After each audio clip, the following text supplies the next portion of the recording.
Class 10 का आपको जो अभी एक टेस्ट लिए थे, टेस्ट के लिए क्वेश्चन डाले थे, अगर आपने वो क्वेश्चन का आंसर नहीं बनाया तो इसको नहीं देखिए, इसके जो डिस्क्रिप्शन है उसमें लिंक दिया हुआ है, वहाँ जाइए और उसको क्वेश्चन को आप 40 मार्क्स का एग्ज़ाम दीजिए और उस एग्ज़ाम को देने के लिए आपको 1 आवर टाइम होगा। तो पहले उसको अटेम्प्ट करिए, अगर नहीं किए हैं तब उसके बाद जाके इसमें आपका आंसर मिलेगा, मार्किंग स्कीम होगा कि किस तरह से आपको बोर्ड में एग्ज़ाम में आंसर देना है। तो अगर आप नहीं दिए तो फिर से इसके जो डिस्क्रिप्शन है उसको क्लिक करके वहाँ क्वेश्चन जाइए, 1 घंटा का टाइम मिलेगा आपको, सब क्वेश्चन का एक नंबर का आप उसको आंसर लिख लीजिए। और जो लोग आंसर लिख चुके हैं तो अपना आंसर मिला सकते हैं कि देखिए आंसर लिखते समय ये ध्यान देना है, जैसे name the event that mobilise nationalist feeling among the educated elite था, तो सिर्फ इसका अगर आपको वर्ड में आता है तो इसको वर्ड में ही इसका आंसर देना है। जैसे अगर दिया हुआ कि the Greek war of independence in 1881, इसको डिस्क्राइब में नहीं जाना है। पर जैसे literacy rate measures the proportion of literacy population which group age group, तो यहाँ पर भी इसका सिर्फ एज ग्रुप लिखना था कि the age group of 7 years and above. फिर जैसे हु रिमार्क, तो इसमें भी यही होगा, ड्यूक मेटरनिक होगा। तो इस तरह से आप आंसर्स को इसको आप धीरे धीरे आप मिलाते जाइए, आप आंसर लिखे हुए हैं और अपने आप से कॉपी भी चेक करते जाइए कि आप कितना नंबर लाते हैं। तो अब यहाँ पर जैसे क्वेश्चन नंबर 5 है, एक ही नंबर का लेकिन इसको घुमा के पूछा है, तो इस तरह से इसको पूरा लिखना होगा कि इन 1860, तो इसको सेंटेंस में देना होगा।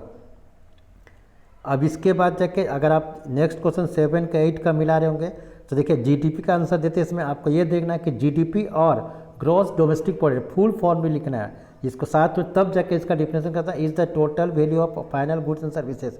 तो इस तरह से आपको आंसर देना है। नेपोलिक जो कोड था, what do you mean by, तो इसको 1 नंबर का देना है। नेपोलियनिक कोड था, तो यहाँ पर आप आंसर अपना पहले मिलाते जाइए और क्वेश्चन और जो अगर गलत होता है तो उस आंसर को आप लिख लीजिए। लिखने के बाद उसको 4 से 5 बार उसको याद करिए, फिर 4-5 बार लिखिए, तो वो आपका जो क्वेश्चन है टॉपिक है ख़त्म हो जाएगा। और आप जब हम पहले ही बोले थे कि जो आंसर देने से पहले आप जब आंसर लिखे होंगे तो उससे पहले प्रूफ बुक को एक चैप्टर को पढ़ लीजिए और उसके बाद जाके ये देखिए what do final goods and services means, तो ये इकोनॉमिक्स का फर्स्ट चैप्टर से है। तो यहाँ पर देखिएगा तो इस तरह से आपको आंसर देना जो फिर 3 मार्क्स का है।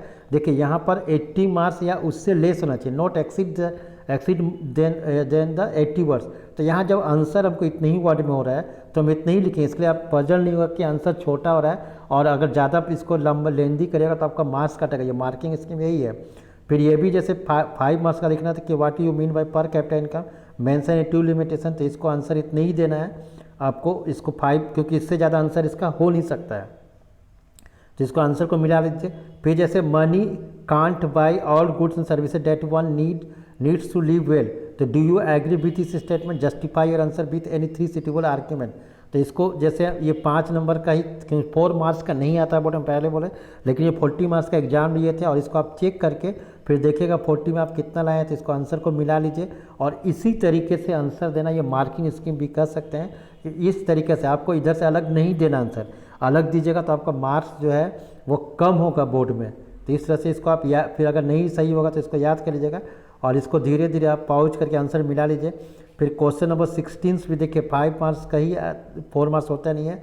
तो यहाँ पर ये भी था कि डिस्कस करना था कि major problem faced due to indiscriminate use of resources by man, तो इसको डिस्कस करना था, इसको देना। फिर 17 का भी जैसे इस तरह से इसको आंसर लिखना है, आप इसको मैच करिए और अगर जैसे दिक्कत हो रहा है तो स्क्रीनशॉट लेके फिर आंसर चेक करिए और उसको मिलाइए। फिर उसी तरह से आप देखेंगे कि यहाँ पर पूरा जो इसका आंसर से आ रहा है। फिर क्वेश्चन नंबर जो 18 था ये भी 4 मार्क्स का था, तो ये और करके क्वेश्चन आ सकता है, जैसे सबका आंसर एक ही होगा कि एक्सप्लेन द 4 एलिमेंट्स, तो इसको घुमा के जितना बार क्वेश्चन पूछा गया है या पूछने की संभावना है उस तरह से इसका आंसर किए हैं। तो इसको आप आंसर को मैच करिए और अगर कहीं दिक्कत है तो आप इसको कमेंट बॉक्स में डाल सकते हैं। और आंसर देखिए मिलना चाहिए और अपना कॉपी भी चेक करते जाए, कहीं गड़बड़ होगा तो उसको ऑनेस्टली चेक करिए और ये मत लगिए कि नहीं गलत हो रहा है। तो इस तरह से ये हो गया। उसके बाद जो क्वेश्चन नंबर 19 जो है ये 5 मार्क्स का कंपेयर करना है दोनों का, तो ये आंसर 120 वर्ड्स में ही बांधना है। तो आप देखिएगा कि इसमें जो 120 वर्ड से थोड़ा सा ज़्यादा हुआ होगा तो उसको कोशिश करना होगा, मिलाना होगा आपको आंसर में। तो लेकिन हम डिटेल में गए ताकि आपको पॉइंट को समझना हो कि आंसर कैसे लिखना है। तो इसको आप आंसर को पहले मिला लीजिए और इसको आप कर सकते हैं कि ऑनलाइन असेसमेंट भी है। तो ये श्रीलंका का जैसे 3 पॉइंट है, 336 पॉइंट हो गया है। तो जब आप बोर्ड में जाएंगे 5 मिनट में तो इसको आप ऐसा है, इसको माने 2-2 पॉइंट लेके वर्ड लिमिटेशन में ही लिखना है।